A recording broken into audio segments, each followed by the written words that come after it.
Hello and welcome to Film Physicality. In this video, I'll be talking about movie number 6 for my 13 days of horror for Halloween. Let's get to it.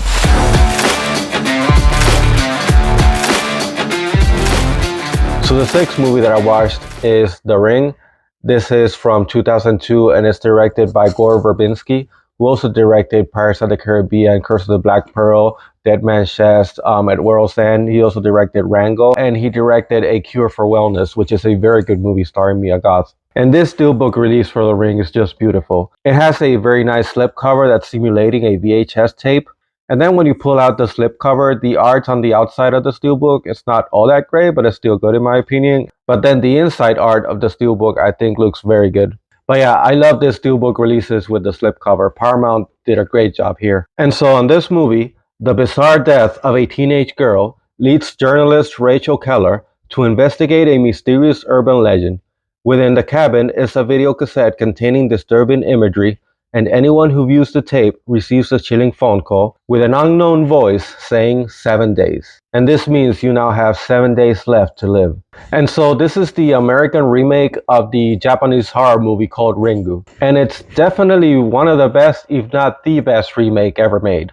But first of all, I gotta say, this is one of the movies that really got me into horror. I mean, it was definitely not the first horror movie I watched. I watched a lot of slashers before this, I think. But this was probably the first one to really scare me. I mean, it frightened the heck out of me back in the day, but I still went back to it. I've probably watched it like 20 times now. And seeing it nowadays, I think it holds up very, very well. I don't know how it would feel like to someone watching it today for the first time, but I imagine it would be pretty scary, at least in some capacity, especially if the person is not used to horror. I'm so desensitized from horror now with all the horror movies I watch that nothing really scares me anymore nowadays. But anyways, the movie has a great atmosphere. Everything is always very gloomy with like dusky shots, which also adds to the sadness or dreadfulness of the movie, which is constant all throughout. And then the VHS tape is basically like something taken straight out of a nightmare.